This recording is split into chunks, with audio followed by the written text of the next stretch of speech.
আরে রসুল, রসুল কি জিনিস, রসুলের শান কি, ইজ্জত কি। আল্লাহ কোরআনে বলেন, ইয়া আইয়ুহান নাস ক্বাদ জাআকুম বুরহানুম মির রাব্বিকুম ওয়া আনজালনা ইলাইকুম নূরাম মুবিনা। রসুলের শানে আল্লাহ বলেন, ওয়াদ-দুহা ওয়াল লাইলি ইযা সাজা মা ওয়াদ্দাকা রাব্বুকা ওয়া মা ক্বালা ওয়ালাল আখিরাতু খায়রুল লাকা মিনাল উলা। রসুলের শানে আল্লাহ বলেন, আলাম নাশরাহ লাকা সাদরাক। রসুলের শানে আল্লাহ বলেন, ওয়া রাফা'না লাকা যিকরাক। রসুলের শানে আল্লাহ বলেন, লিতুমিনুনা বিল্লাহি ওয়া রাসূলিহি ওয়া তুআজ্জিরুহু ওয়া তুওয়াক্কিরুহু। রসুলের শানে আল্লাহ বলেন, ইয়া আইয়ুহান নবী ইন্না আরসালনাকা শাহিদা ওয়া মুবাশশিরা ওয়া নাযীরা। রসুলের শানে আল্লাহ বলেন, ওয়ালা তালবিসুল হাক্কা বিল বাতিল ওয়া তাকতুমুল হাক্কা ওয়া আনতুম তা'লামুন। রসুলের শানে আল্লাহ বলেন, ইহদিনাস সিরাতাল মুস্তাকিম সিরাতাল্লাযীনা আন'আমতা আলাইহিম। রসুলের শানে আল্লাহ বলেন, ইয়া আইয়ুহাল্লাযীনা আমানু লা তাকুলু রাঈনা ওয়া কুলু উনজুরনা ওয়াসমাউ লিল কাফিরিন আযাবুন আলীম। রসুলের শানে আল্লাহ বলেন, ইন্নাল্লাযীনা ইউবায়ুনাকা ইন্নামা ইউবায়ুনাল্লাহ ইয়াদুল্লাহি ফাওকা আইদিহিম। রসুলের শানে আল্লাহ বলেন, ইয়া আইয়ুহাল্লাযীনা আমানু লা তুকদ্দিমু বাইনা ইয়াদাইল্লাহি ওয়া রাসূলি। রসুলের শানে আল্লাহ বলেন, ইয়া আইয়ুহাল্লাযীনা আমানু লা তারফাউ আসওয়াতাকুম ফাওকা সাওতিন নবী। রসুলের শানে আল্লাহ বলেন, ইন্নাল্লাহা ওয়া মালাইকাতাহু ইউসাল্লুনা আলান নবী। রসুলের শানে আল্লাহ বলেন, ইন্না রাহমাতাল্লাহি কারীবুম মিনাল মুহসিনিন। রসুলের শানে আল্লাহ বলেন, ওয়া মা আরসালনাকা ইল্লা রাহমাতাল লিল আলামিন। রসুলের শানে আল্লাহ বলেন, ক্বাদ জাআকুম মিনাল্লাহি নূরুন ওয়া কিতাবুম মুবিন।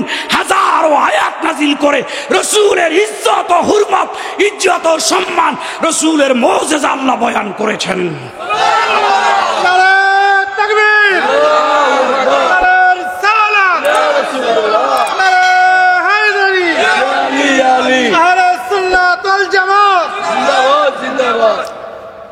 দরকার আছে বাবা। আবু হুরায়রা বলছে, এক গ্লাস দুধ তো 400 সাহাবী কেমনে খাবে। আবু হুরায়রা নিয়ে গেলেন, একজন একজন করে খাওয়াইতে লাগলেন। কসম আল্লাহর, কসম আল্লাহর। আবু হুরায়রা বলে, আমি 2 চোখ দিয়ে দেখতেই লাগলাম, একজন না, 2 জন না, ছোট্ট একটা গ্লাসে দুধ খাইতে খাইতে 400 সাহাবী খাওয়ার পরেও আমি দেখি গ্লাস থেকে 1 ফোঁটা দুধও কমে নাই। 1 ফোঁটা দুধও। রসুলের ইজ্জত সম্মান শুনেও যাদের অন্তরে মায়া মোহব্বত লাগে না, এদের মতো মুনাফিক, এদের মতো শয়তান, এদের মতো জালেম, এদের মতো কুফফার আর পৃথিবীতে নাই। রসুলের মোহাব্বতের কথা শুনলে যাদের গায়ে লাগে না, যাদের অন্তরে মোহাব্বত নাই, তারা এই পৃথিবীতে তাদের হালাল জাদা নয় এরা। বা এতে কোনো সন্দেহ। আল্লাহ কোরআনে বলেছেন, ওতুল্লিম বাদা যালিকা জানিম। রসুলের কথা শোনার পরে যাদের দিল গলে না, মন নরম হয় না, এরা মানুষ হতে পারে। আসসালামু আলাইকুম ওয়া রাহমাতুল্লাহি ওয়া বারাকাতুহু।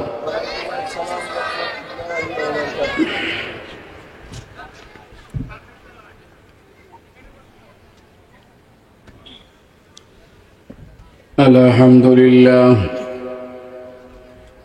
আলহামদুলিল্লাহি নাহমাদুহু ওয়া নাস্তাঈনুহু ওয়া নাস্তাগফিরুহু ওয়া নু'মিনু বিহি ওয়া নাতাওয়াক্কালু আলাইহি ওয়া নাউযু বিল্লাহি মিন শুরুরি আনফুসিনা ওয়া মিন সাইয়্যাতি আমালিনা।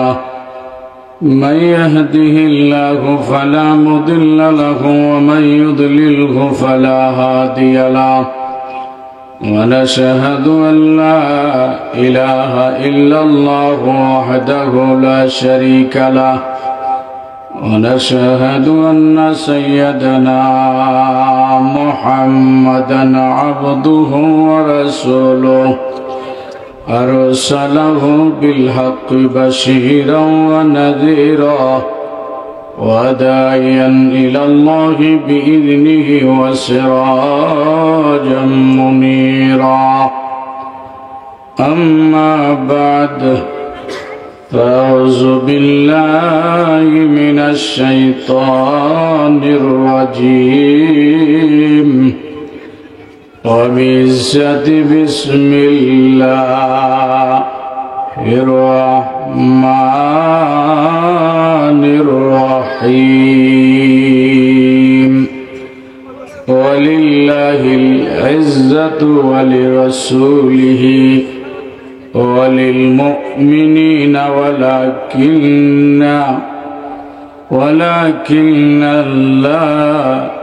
ولكن المنافقون. قال الله تعالى إن رحمة الله قريب من المحسنين. وقال أيضا وما أرسلناك إلا رحمة للعالمين. صدق الله مولانا العظيم وصدق رسوله النبي الحبيب الكريم. في شان حبيبه مخبرا وآمرا إن الله وملائكته يصلون على النبي يا أيها الذين آمنوا صلوا عليه وسلموا تسليما. اللهم صل على سيدنا مولانا محمد وعلى آل سيدنا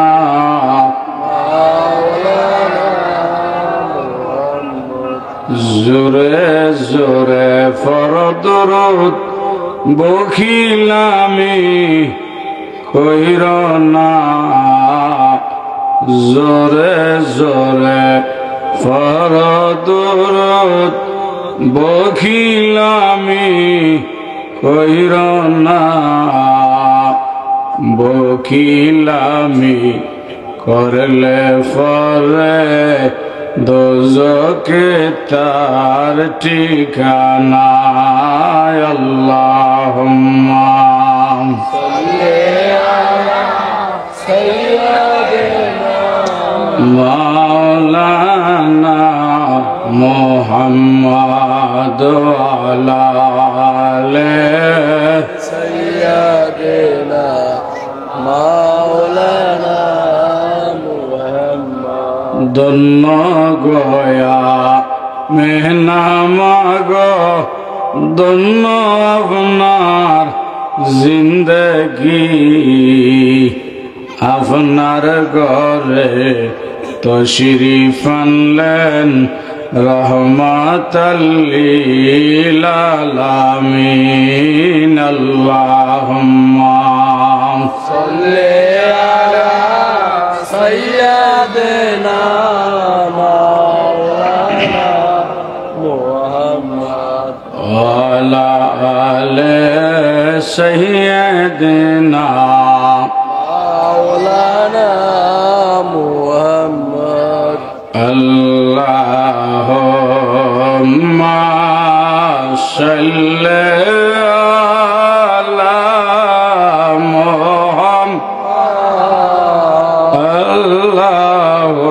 اللهم صل على محمد وعلى آل سيدنا محمد। বন্ধু নাই রে বান্ধব নাই রে যেই জায়গায় বন্ধু নাই রে বান্ধব নাই রে যেই জায়গায় সে জায়গার বন্ধু নবী মুস্তাফা। আল্লাহুম্মা সাল্লি আলা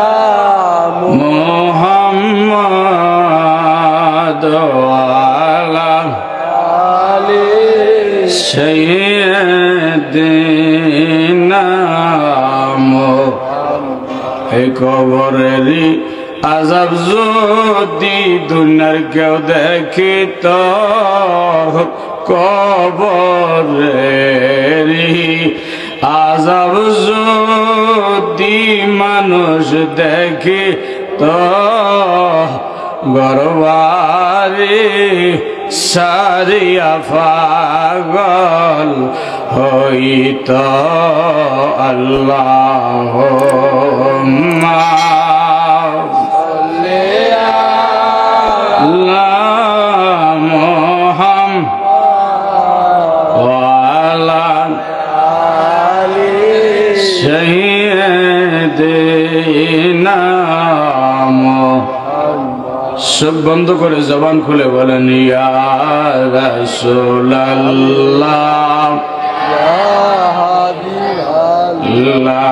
ইয়া রাসূলুল্লাহ, গোসল করায়া কাফন পরায়া রাখিবে যখন কবর শোয়ায়া। কবরে যাবেন কিনা বলেন? গোসল করায়া কাফন পরায়া রাখিবে যখন কবর শোয়ায়া, নিয়েন গোকুলে গোলাম বলিয়া ইয়া রাসূলুল্লাহ, ইয়া রাসূলুল্লাহ, اللهم صل وسلم وبارك عليه। मुअज़्ज़िज़ मोहतरम कामिल एहतराम, आज 17 ফেব্রুয়ারি 18 ফেব্রুয়ারি 2025 ইংরেজির এই মঙ্গলবার দিনে রেল লাইন যুব সমাজ, শ্রমিক ও এলাকাবাসীর যৌথ উদ্যোগে ওয়াজ ও দোয়ার মাহফিলের সম্মানিত সদর জলসা সভাপতি মুকররম জনাব মোহাম্মদ ইউনুস খান ভাইজান, সভাপতি মোহাম্মদিয়া রশিদিয়া শাহী জামে মসজিদ শ্যামপুর ঢাকা। গতকালের সভাপতি ছিলেন আমাদের জনাব মোহাম্মদ কামাল ভাইজান, বিশিষ্ট সমাজসেবক।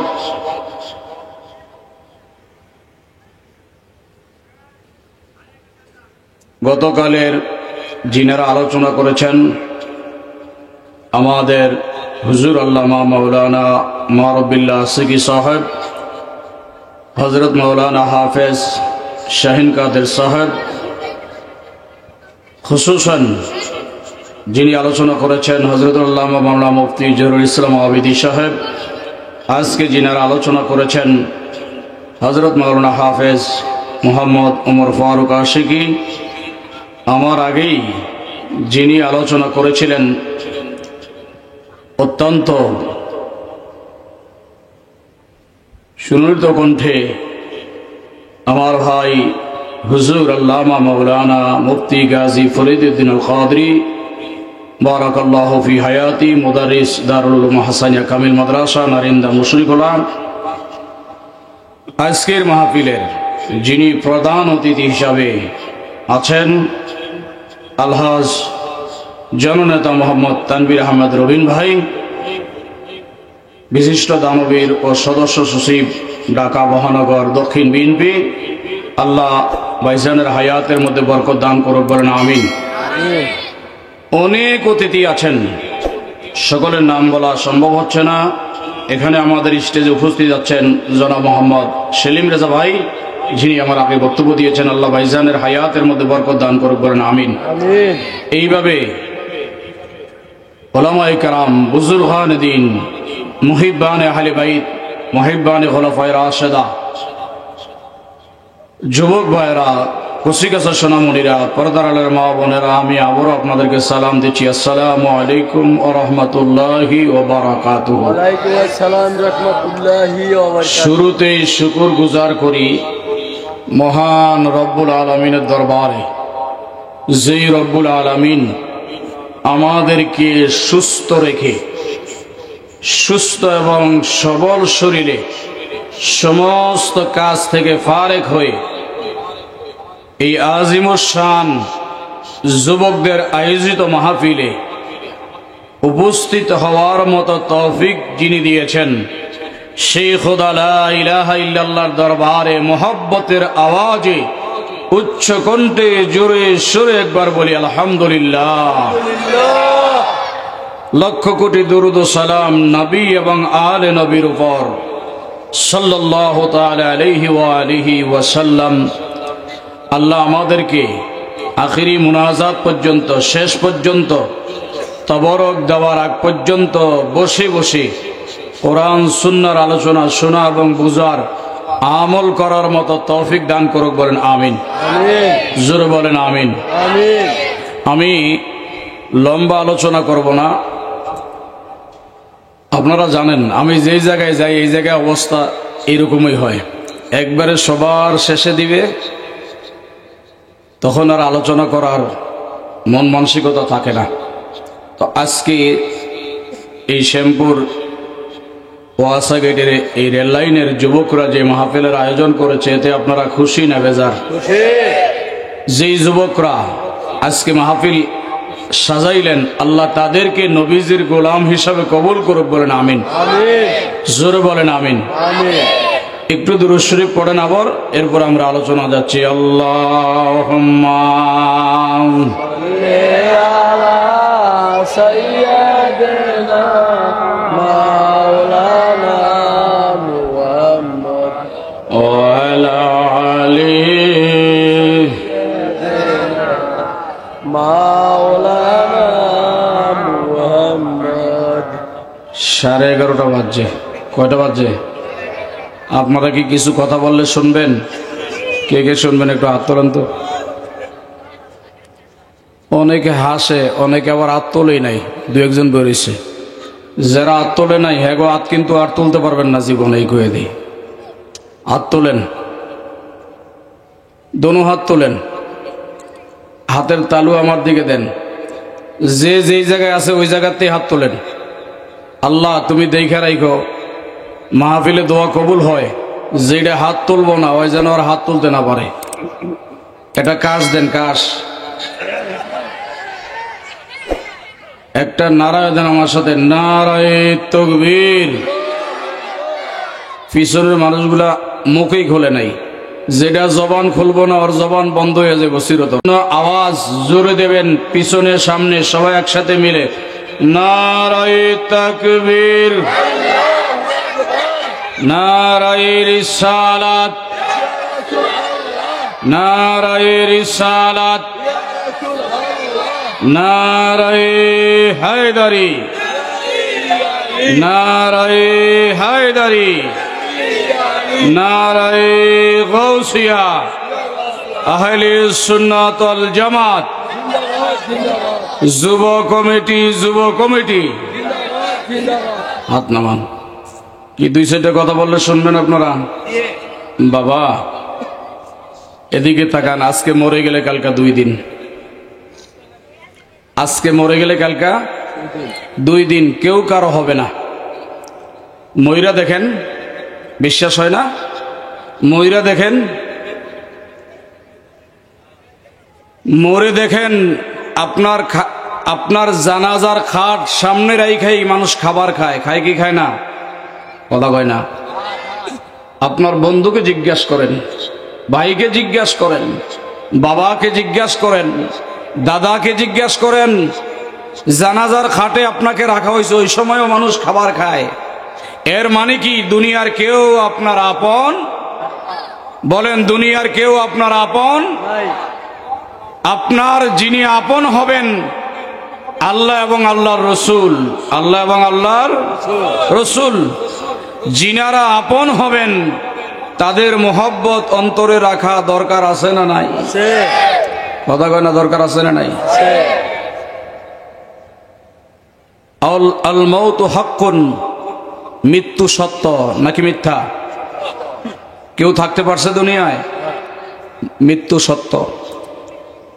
আযাবুল কবরে হাক্কুন, কবরের আযাব সত্য। হাসরের ময়দানে দাঁড়াইতে হবে আল্লাহ রাসূলের সামনে, সত্য নাকি মিথ্যা? দাঁড়াইতে হবে কিনা? হবে। তো আজকে মরে গেলে কালকা 2 দিন, সেই কারণেই বাবা এই ওয়াজ মাহফিলের মাধ্যমে হেদায়াতের কথা বলা হয়, হেদায়াতের বাণী শোনানো হয়, যেগুলো শুনলে ঈমান তাজা হয়, আমলগুলো খালেস হয়, মানুষের অন্তরে আল্লাহর ভয় জাগে, রসুলের মুহাব্বত জাগে, আহলে বাইতের মুহাব্বত পয়দা হয়, সাহাবায়ে কেরামের আদর্শ যদি জিন্দেগিতে বাস্তবায়ন করা যায়, আউলিয়ায়ে কেরামের অনুসরণ অনুকরণ করা যায়, যেই মাহফিলগুলোর মধ্যে এই মাহফিলগুলো সমাজে দরকার আছে না নাই? আমাদের সেলিম রেজা ভাই কিন্তু বলেছেন যে বেশি বেশি মাহফিলের আয়োজন করো। কি জন্য? এই মাহফিলের মাধ্যমে হেদায়াতের বাণী দিলের মধ্যে পৌঁছে। আল্লাহ আমাদেরকে বেশি বেশি মাহফিলের আয়োজন করার তৌফিক দান করুক, সাথে সাথে আমাদেরকে এই মাহফিলে উপস্থিত হওয়ারও তৌফিক দান করুক। দরকার আছে না নাই? আমি আপনি কত কষ্ট করেছি বাবা, নবী কতটা কষ্ট করেছে জানেন? অনেকে বলে যে ওয়াজ মাহফিলে কিচ্ছা হয়। বাবা কিচ্ছা, সব কিচ্ছা জায়েজ না, কিছু কিচ্ছা আছে বলা ফরজ, কিছু কিচ্ছা আছে কি বলা ফরজ। কোরআনে যেই কিচ্ছা আছে সেগুলো বলা দরকার আছে না নাই? হাদিসে যেই কিচ্ছা আছে বলার দরকার আছে না নাই? সে হাদিস থেকে আমি একটা কিচ্ছা শোনাবো আপনাদেরকে। কিতাবের নাম তাবারানী শরীফ, কিতাবের নাম মুসনাদ আহমদ শরীফ, আরেকটা কিতাবের নাম হিলিয়াতুল আউলিয়া। 3টা কিতাবে সমানভাবে রওয়ায়াত করেছেন 2 জন সাহাবী। একজনের নাম আব্দুল্লাহ ইবনে মাসউদ রাদিয়াল্লাহু তাআলা আনহু, আরেকজনের নাম আব্দুল্লাহ ইবনে আব্বাস। অন্য রওয়ায়াতে আছে 3 জন সাহাবী রওয়ায়াত করেছেন। একজনের নাম আব্দুল্লাহ ইবনে আব্বাস, আরেকজনের নাম আব্দুল্লাহ ইবনে মাসউদ, আরেকজনের নাম হযরতে জাবির ইবনে আব্দুল্লাহ রাদিয়াল্লাহু তাআলা আনহু। আব্দুল্লাহ ইবনে আব্বাস তিনি নবীর চাচাতো ভাই, জাবির ইবনে আব্দুল্লাহ তিনি আমার নবীর ফুফাতো ভাই, আব্দুল্লাহ ইবনে আব্বাস তিনি আমার নবীর মামাতো ভাই। বলেন না সুবহানাল্লাহ। তিনিও যে নবীর আত্মীয়। আব্দুল্লাহ ইবনে মাসউদ আমার নবীজির আপন মামাতো ভাই, আর হযরতে জাবির ইবনে আব্দুল্লাহ তিনি নবীর আপন ফুফাতো ভাই, আর আব্দুল্লাহ ইবনে আব্বাস আমার নবীর চাচাতো ভাই। 3 জনই নবীর একবারে নিকটের মানুষ। সেই 3 জন সাহাবী রওয়ায়াত করেন 3টা কিতাবের মধ্যে সমানভাবে আছে, তাবরানী শরীফ, আহমদ শরীফ এবং হিলিয়াতুল আউলিয়া। 3টা কিতাবের মধ্যে সমানভাবে বর্ণনা করা হয়েছে। কি বর্ণনা করা হয়েছে একটু মনোযোগ সহকারে শুনেন। রাসূল পাক সাল্লাল্লাহু আলাইহি ওয়া আলিহি ওয়াসাল্লামার ইন্তেকালের 80 দিন আগে, কয়দিন আগে? 80 দিন আগে। ওরে কথা কয় না, 80 দিন আগে। আমার নবীজির ইন্তেকালের 80 দিন আগে একখানা সূরা নাজিল হয়েছে। সেই সূরার নাম সূরা নসর। ইযা জাআ নাসরুল্লাহি ওয়াল ফাth ওয়া রাআইতান নাসা ইয়াদখুলুনা ফি দীনিল্লাহি আফওয়াজা ফাসাব্বিহ বিহামদি রাব্বিকা ওয়াস্তাগফির ইন্নাহু কানা তাওয়াবা। এই সূরা যখন নাজিল হয়েছে, রাসূল পাক সাহাবীদের সামনে বললেন, এই সাহাবায়ে কেরাম, আল্লাহ পাক কিছুক্ষণ আগে একটা সূরা নাজিল করেছে, আমি তোমাদেরকে শোনাই। আল্লাহর হাবিব বিসমিল্লাহ সহকারে সূরা নসর ইযা জাআ নাসরুল্লাহি ওয়াল ফাth যখন শোনাইলেন, হযরতে আবু বকর বসাত থেকে দাঁড়ায়া হাউমাউ করে কাঁদতে লাগলেন। আমার নবী জিজ্ঞেস করলেন, আবু বকর, আল্লাহ কোরআন নাজিল করেছেন, আয়াত করিমা নাজিল করেছেন, তো তুমি হাউমাউ করে কান্নার কারণ কি? আবু বকর বলতে লাগলেন, ইয়া রাসূলুল্লাহ, ইয়া নবী আল্লাহ, ইয়া হাবিব আল্লাহ, ওগো রাহমাতুল লিল আলামিন, যেই সূরা নাজিল হয়েছে, এই সূরা নাজিল হওয়ার পরে আমি আর নিজকে ধরে রাখতে পারি নাই, আমার অন্তর থেকেই কান্না এসেছে। বলে কেন কাঁদলে? বলে ইয়া রাসূলুল্লাহ, যেই সূরা নাজিল হয়েছে কে কি বুঝলো আমি জানি না, কিন্তু আমার অন্তর বুঝেছে এই সূরা নাজিল হওয়ার পরে আমি বুঝতে পেরেছি আপনি বেশি দিন আমাদের কাছে আর থাকবেন না। ইন্তেকালের 80 দিন আগে হুজুর আমি বুঝতে পারছি আপনি বেশি দিন আমাদের মাঝে নাই, আপনি আমাদেরকে এতিম করে চলে যাবেন। রাসূল করিম আলাইহিস সালাম বললেন, হ্যাঁ আবু বকর, তুমি ঠিক বলেছ, অতি তাড়াতাড়ি আল্লাহর সাথে আমার মোলাকাত হবে, আমি চলে যাব।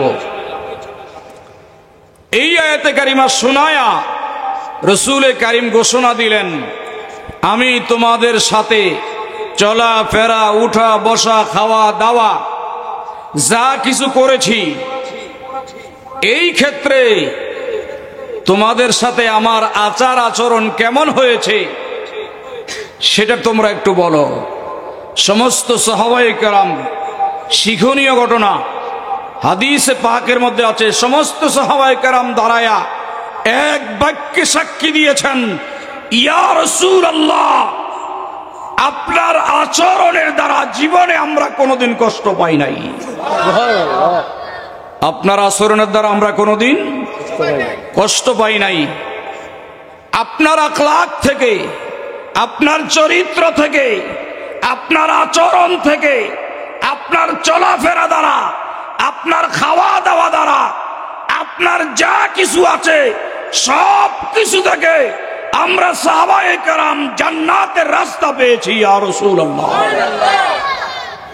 এরপরে নবীজি বললেন, আল্লাহ পাক আমাকে নবী করে পাঠাইছেন, রসুল করে পাঠাইছেন, আমি কি তোমাদের মধ্যে রিসালাতের দায়িত্ব ঠিকমতো পালন করতে পেরেছি?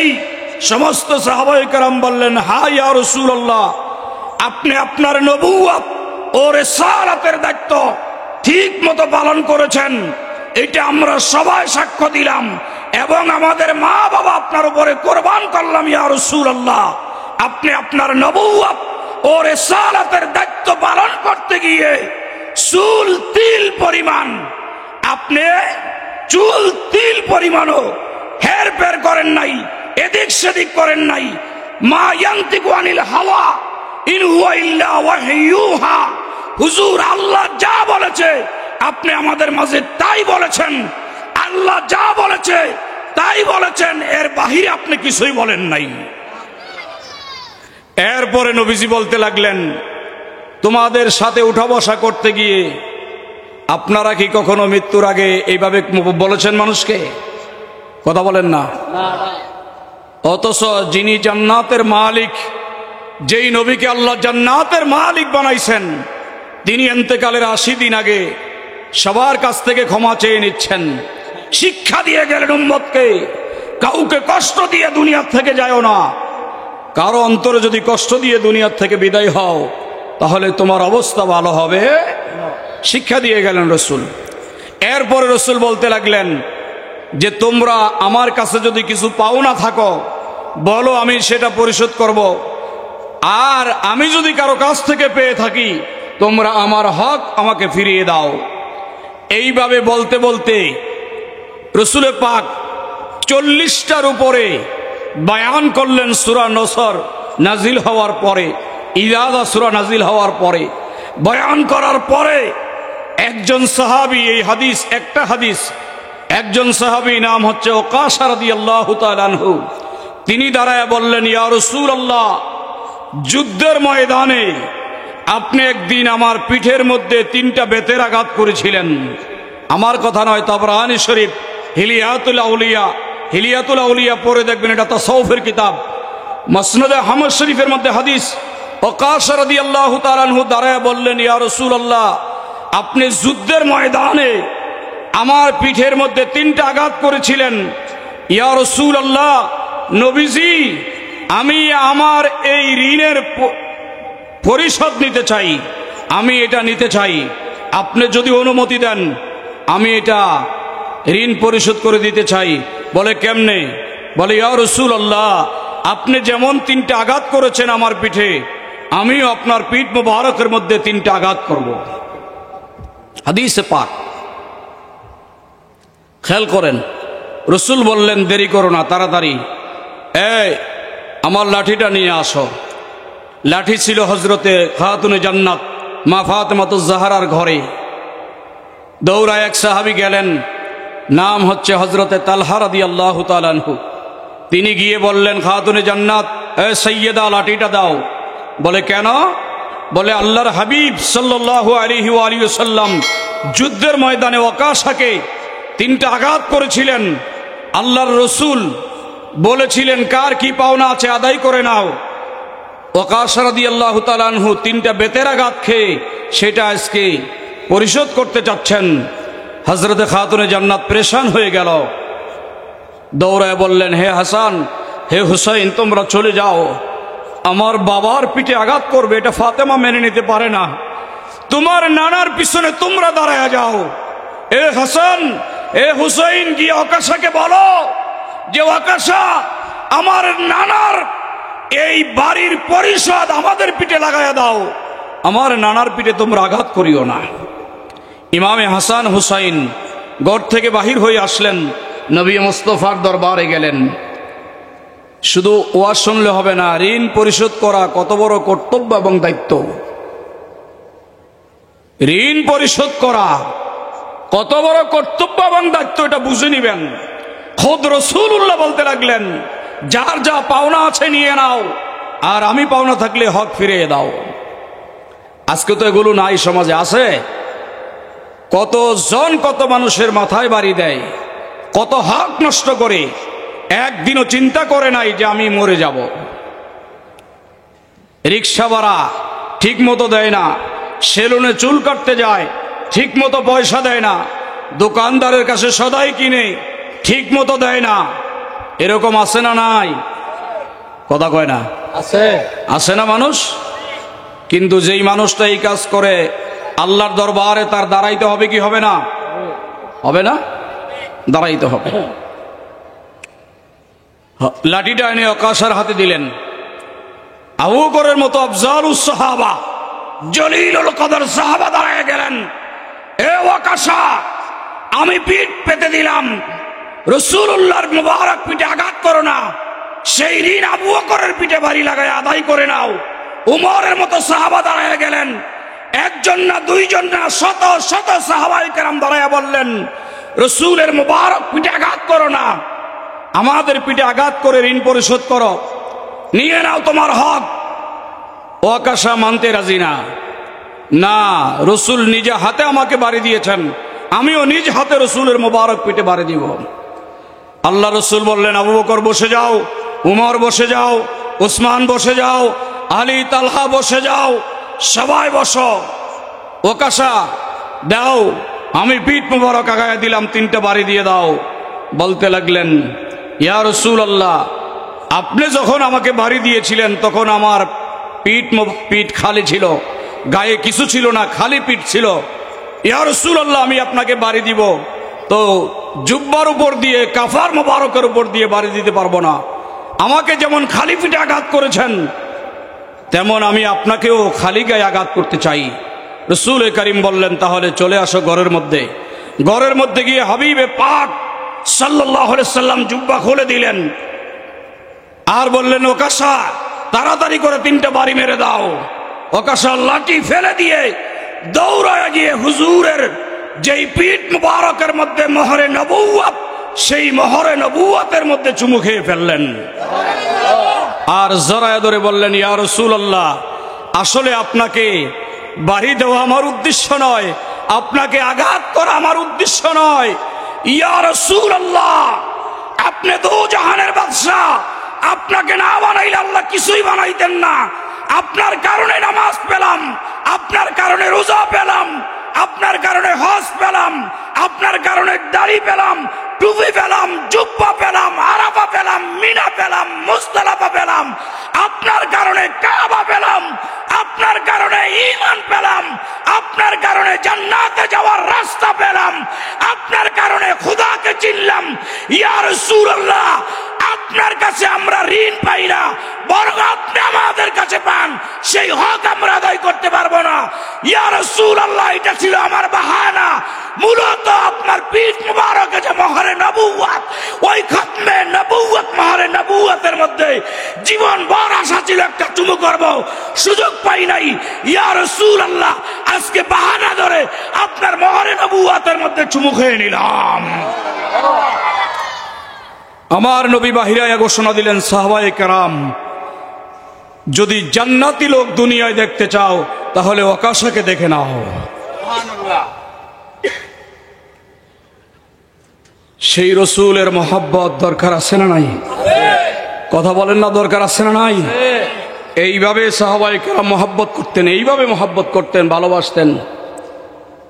কিন্তু আমরা কোথায় আছি? আমরা মানি নবীকে, কিন্তু নবীর কথা মানি না। যদি জিজ্ঞেস করি নবীকে মানেন কিনা, সবাই বলে হ্যাঁ মানি। তো নবীরে কেমনে মানেন? শুধু মুখে মানে, কাজে কথা কয় না, কাজে কাজে মানে না, মুখে মানে। লা ইলাহা ইল্লাল্লাহ মুহাম্মাদুর রাসূলুল্লাহ পড়েছে, কিন্তু মুখে মানে, কাজে মানে না। কয় নবীরে মানো, ক মানি। কেমনে? কয় মানি। নামাজ পড়ো না কা, এই মানে। রোজা রাখো না কা, এটা মানা। হজ করো না কা, হজ ফরজ হয়েছে, এরকম মানা। যাকাত ফরজ হয়েছে, যাকাত দাও না কা, এরকম মানা। নবীর সুন্নত, দাড়ি দিয়া গালটারে সাজাও না কা, দাড়ি রাখতে রাজি না, এই হলো মানা। টুপি মাথায় দেওয়া সুন্নত, টুপি দিবে না, এই হলো রসুলকে মানা। রসুলে পাকের সুন্নতগুলো আদায় করা।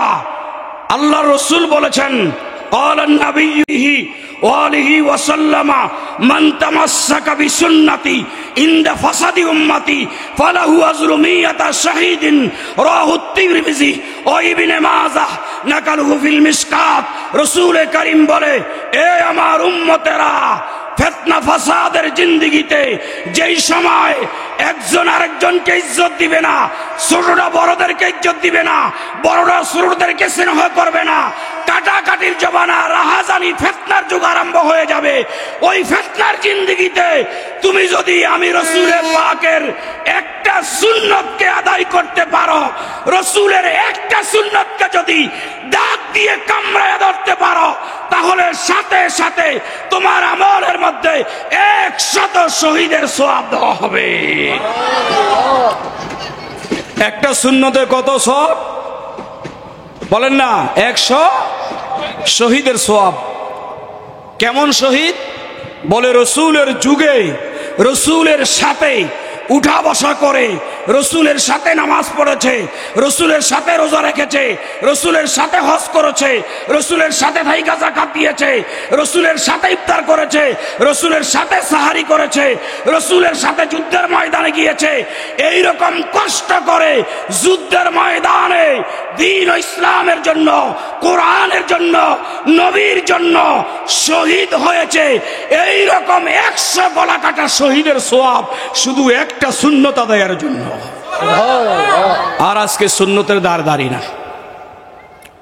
অন্য একটা হাদিস আছে, قال النبي صلى الله عليه وآله وسلم, শুনেন, মান আহাব্বা সুন্নতি ফাকাদ আহাব্বানি ওয়া মান আহাব্বানি কানা মাইয়া ফিল জান্নাহ, রাহুল বাইহাকি ওয়াত তাবরানি, নাকালহু ফিল মিশকাত।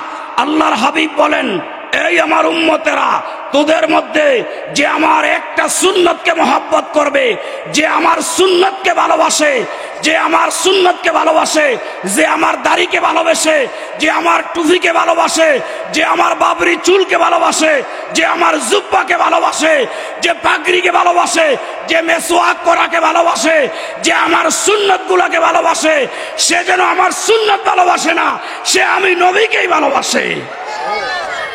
আর যে আমি নবীকে ভালোবাসে, কানা মাইয়া ফিল জান্নাহ, সে আমি নবীর সাথে এক জান্নাতে থাকবে। নবীর সাথে জান্নাতে থাকতে চান কি চান না? কথা কয় না।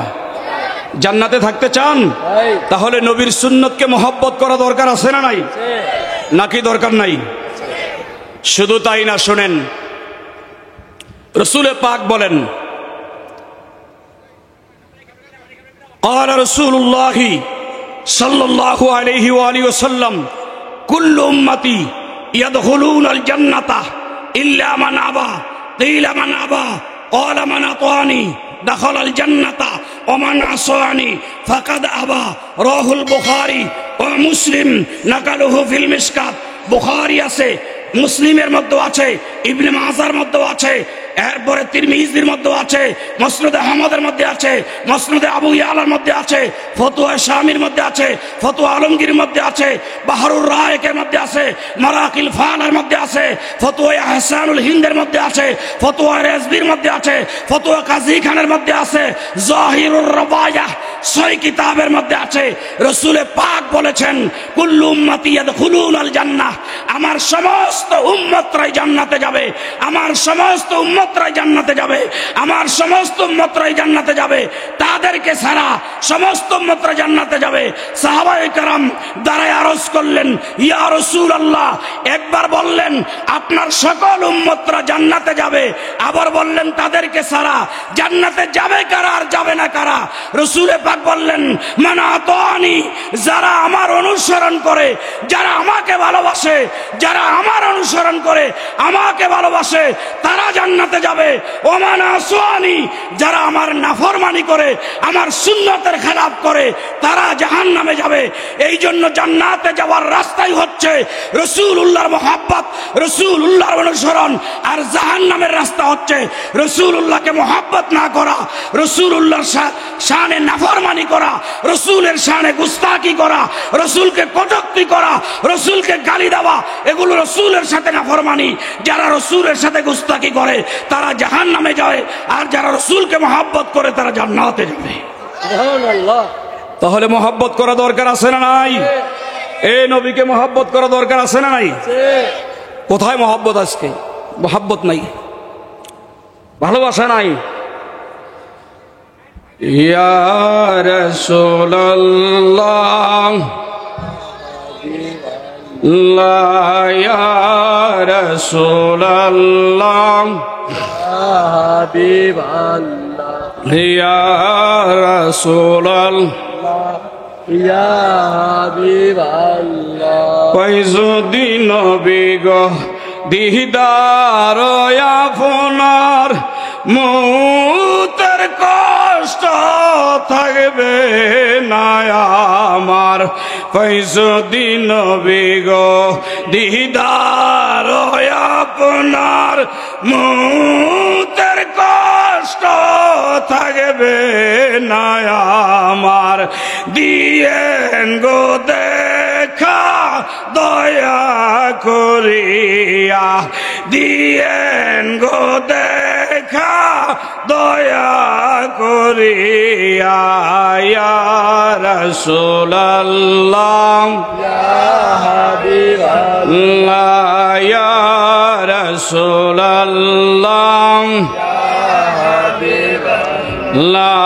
ইয়া রাসূলুল্লাহ। শুধু তাই নয় বাজানরা আমার, আবারও বলি, আজকে মরে গেলে কালকে 2 দিন যাইবেন তো যাবেন, তো একা একা কবরে যাবেন। মনে রাখবেন, কবরে যাবেন তো যাবেন, তো একা যাবেন। কবরে গেলে আপনার সাথে যেই জামা পরতেছেন জামাটাও যাবে না, যেই রুমাল রাখতেছেন রুমালও যাবে না, পরনের পায়জামা প্যান্ট আর লুঙ্গিটাও যাবে না, শুধু খালি সাদা 3 টুকরা কাপড় পুরুষের জন্য, মহিলার জন্য 5 টুকরা কাপড় যাবে। আর যদি রাসূলের কোন সুন্নাত আপনার সাথে নিতে চান তাহলে সেইটা হলো দাড়ি। আলা হযরত আজিমুল বরকত মুজাদ্দিদ দ্বীন মিল্লাত শাহ মাওলা ইমাম আহমদ রাজা খাঁ ফাজিল বেরেলি বলেন, তোমরা যদি তোমাদের কবরকে নূরে আলোকিত করতে চাও তাহলে দাড়ি দিয়ে গালটা সাজাও। এই দাড়ি তোমরা দুনিয়ায়ও থাকতে তোমাদের সাথে থাকবে, মরে গেলেও থাকবে, কবরে গেলেও সুন্নত নামক দাড়িটা চলে যাবে। যার গালে দাড়ি দাড়ি থাকবে, কবরে যাইতে দেরি হবে, তার কবরটা আলো হইতে দেরি হবে না। তাহলে দাড়ি রাখা দরকার আছে না নাই? কথা বলেন না, দরকার আছে না নাই? আপনারা অনেকে মনে মনে বলবেন, হুজুর দাড়ি রেখে ফায়দা কি? বাবারে, এই দাড়ি কবরে যাইতে দেরি হবে, দাড়ি থেকে নূর বাইর হয়ে কবর আলো হয়ে যাবে। তাহলে দাড়ি রাখা দরকার আছে না নাই? কথা বলেন, দরকার আছে। নবীর মোহাব্বত শুনেন কাকে বলে? আবু যর গেফারি, হাদিস থেকে কিচ্ছা বলি। আবু যর গেফারির নাম শুনছেন? কথা কয় না। আবু যর গেফারি রাদিয়াল্লাহু তাআলা আনহু রাসূল পাকের প্রসিদ্ধ একজন বুজুর্গ সাহাবী।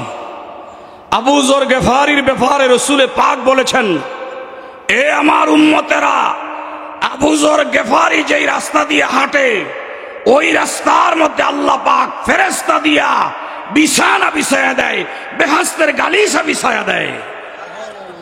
সেই আবু যর গেফারি এত বুজুর্গ কেমনে হলেন? আবু যর গেফারির পিছনের ইতিহাস, তিনি যখন রসুলকে পায় নাই, মুসলমান হয় নাই, মুসলমান হওয়ার আগে আবু যর গেফারি ছিল মক্কাতের মধ্যে দুর্ধর্ষ ডাকাতি করা ছিল।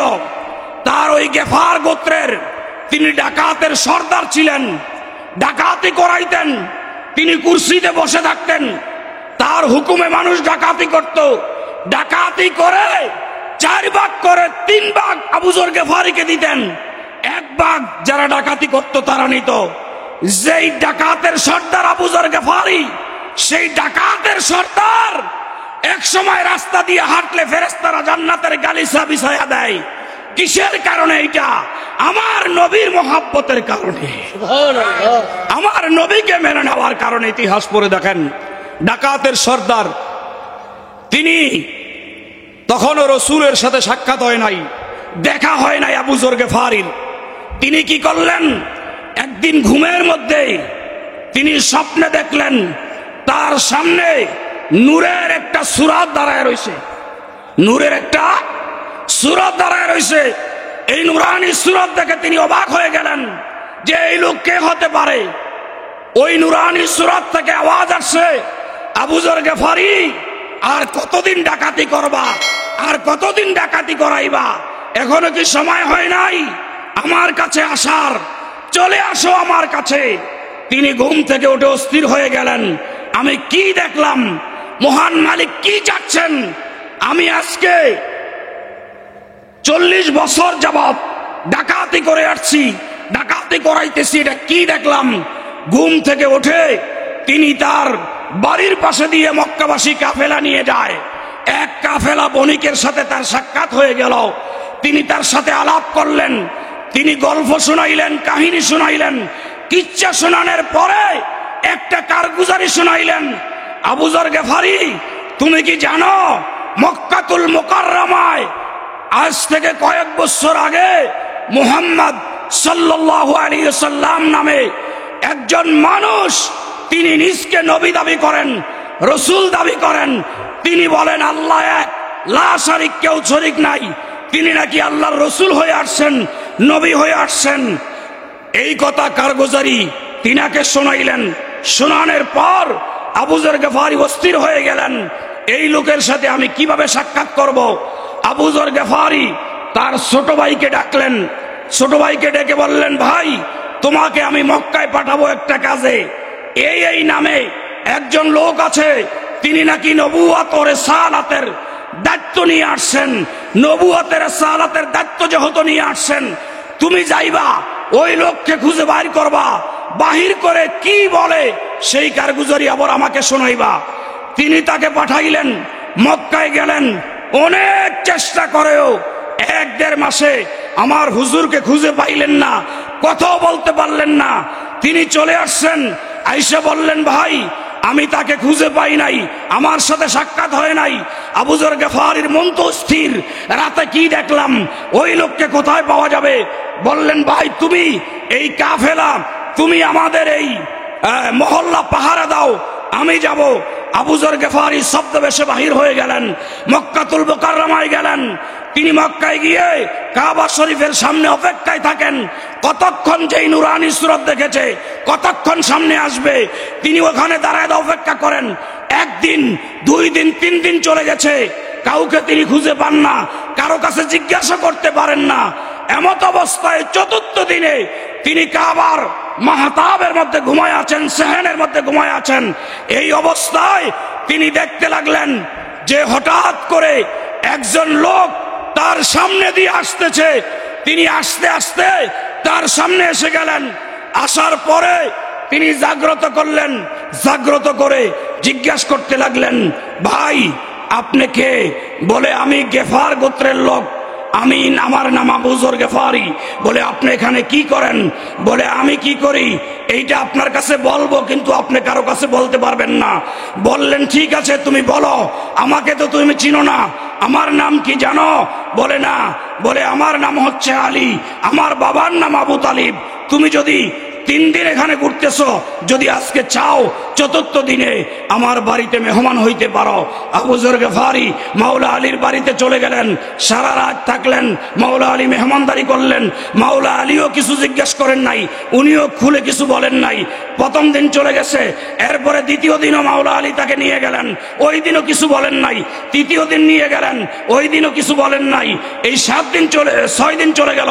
7ম দিনে মাওলা আলী বলে, আবু যর গেফারি তোমার বাড়ি তো অনেক দূরে, কেন মক্কায় এসেছো, কি জন্য এসেছো?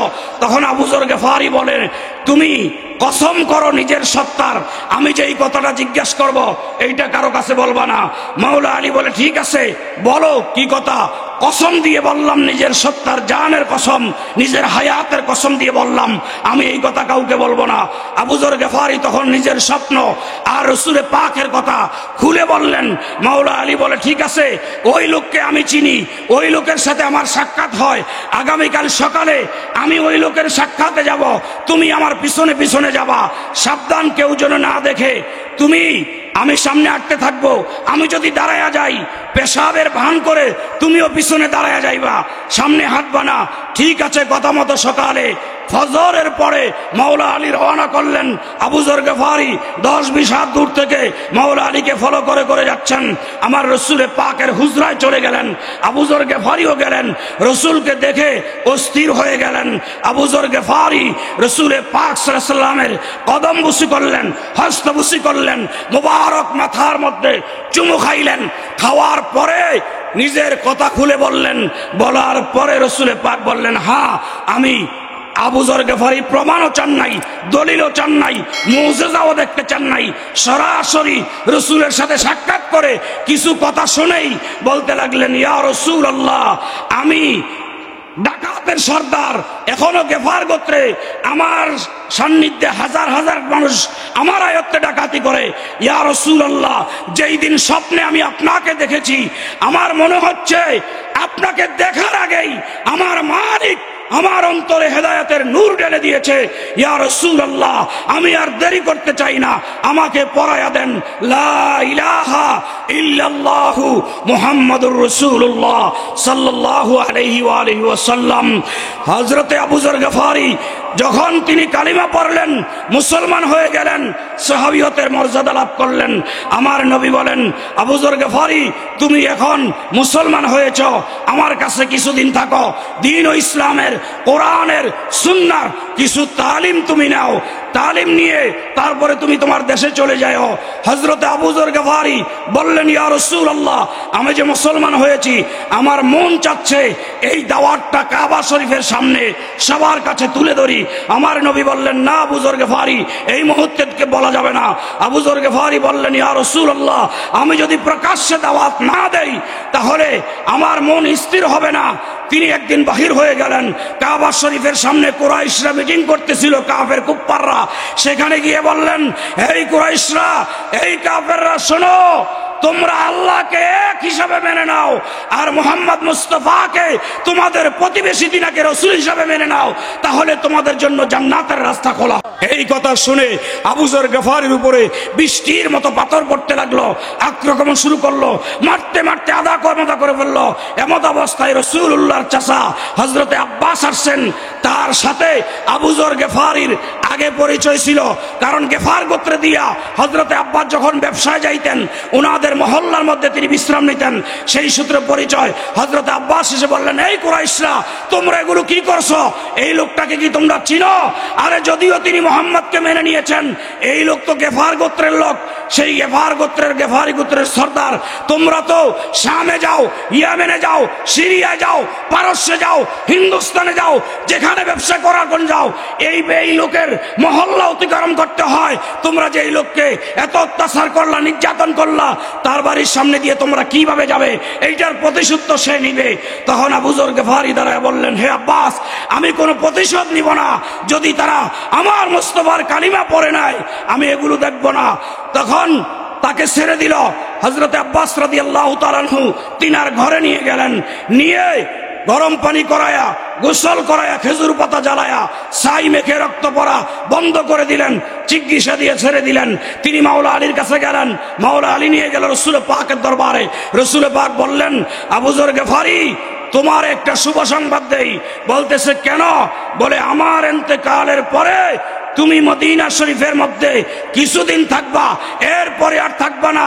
তুমি যেখানে মৃত্যুবরণ করবা শুধু একাই থাকবা, কেউ তোমার সঙ্গে থাকবে না। তোমার জানাজা গায়েব থেকে কিছু মানুষ এসে আদায় করবে।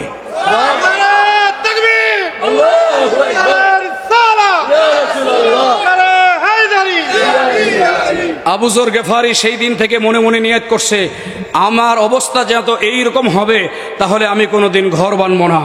আল্লাহ রসুলের মহব্বতে আমাদের তো গাড়ির দরকার, আমাদের তো বাড়ির দরকার, আমাদের নারীর দরকার, আমাদের সম্পদের দরকার। বাবারে, আজকে মরে গেলে জিজ্ঞাসা করে দেখেন, হাজার হাজার বছর ফেরাউন রাজত্ব করেছে। জিজ্ঞাসা করেন, ফেরাউন হাজার হাজার বছর রাজত্ব করেছ, কয় টাকা নিয়ে, কয় পয়সা নিয়ে, কতটুকু সম্পদ নিয়ে কবরে গেছো? ফেরাউন বলবে, কিছুই নিতে পারি নাই, বরং আল্লাহ লাঞ্ছিত করে সাগরের পানির মধ্যে চুবায়ে চুবায়ে আমাকে মৃত্যু দিয়েছেন। নমরুদকে জিজ্ঞাসা করো, কয় টাকা, কয় পয়সা নিয়ে কবরে গেছো? বলবে, এক পয়সা নিয়ে যেতে পারি নাই। যত বড় বড় ধনাঢ্য ব্যক্তি আছে, রাজা বাদশাহ আছে, কত এমপি, কত মন্ত্রী, কত চেয়ারম্যান, কত মেম্বার চলে গেছে। জিজ্ঞাসা করো, কয় পয়সা নিয়ে? এই ঢাকার শহরে এমনও মানুষ আছে 10টা বাড়ি করেছে, 5 তলা 6 তলা, 21টা 20টা বাড়ি করেছে, 50টা বাড়ির মালিকও আছে, মরে গেছে। জিজ্ঞাসা করো, কয়টা বাড়ি নিয়ে কবরে গেছে, কয় পয়সা করে নিয়ে গেছে? জবাব একটাই আসবে, সম্পদ তো দূরের কথা, পয়সা তো দূরের কথা, গায়ের জামানিও কবরে যাওয়া সম্ভব হয় নাই। গায়ের জামানিও কবরে যাওয়া সম্ভব হয় নাই। মুসলমান, একটু বিবেককে প্রশ্ন করো, আক্কেল খাটাও। কয়দিন থাকবা দুনিয়ায়? এই যে বসে আছো, দাঁড়াইবার সময়টাও দিবে না, দাঁড়ায় আছো, বসার সময়টাও পাবে না। আজকে রাতের বেলা যায় ঘুমাইবা তবরক খায়া, ফজরে উঠতে পারবা কিনা সন্দেহ আছে, আছে না নাই? যেই কোনো মুহূর্তে আজরাইল এসে টান দিয়ে তোমাকে নিয়ে যাবে। বাবারে, আজরাইল আসার আগে নিয়াত করো, এমনও হতে পারে আজকের মাহফিল তোমার জন্য শেষ, আজকের এশারের জামাত তোমার জন্য শেষ। মনে মনে নিয়াত করে ফেলো, আল্লাহ, তোমার রসুলের দাড়ির মধ্যে আর খুল লাগাবো না, এই দাড়ি আর ফালাবো না। নিয়াত করো, এই দাড়ি আমি রেখে দিলাম, কারণ মৃত্যুর কোনো গ্যারান্টি, জোরে বলেন, মৃত্যুর গ্যারান্টি নাই। একজন যুবক আমার সাথে দাঁড়ায় বলেন যে, হুজুর, আমি আজকে থেকে আর দাড়ি কাটবো না। একজন যুবক দাঁড়ান, যার দাঁড়িয়ে আছে হের দাঁড়ানোর দরকার নাই। মাশাআল্লাহ, পিছনে আল্লাহ তুমি সাক্ষী থাকো, আমার নবীর মুহাব্বতে ওই যুবক 2টা দাঁড়ায় ওয়াদা করেছে, আমার নবীর দাড়ি ফালাবে না। আল্লাহ আমার নবীর সঙ্গে এদেরকে জান্নাত দিও, আল্লাহ আমার নবীর গোলাম বানাইয়া দিও। বলেন আমিন।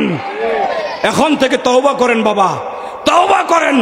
আজকে কবরে গেলে কালকা 2 দিন হিসাব দিতেই হবে, হিসাব ছাড়া ছেড়ে দেওয়া হবে না। আল্লাহ বলেন আলিফ লাম রা আহাসিবান নাস আইয়াতরাকু, এ বান্দা তুমি কি মনে করো তোমাকে পরীক্ষা ছাড়া ছেড়ে দেওয়া হবে? তোমাকে প্রতিটা পদে পদে পরীক্ষা দিব, পরীক্ষায় ফেলাবো।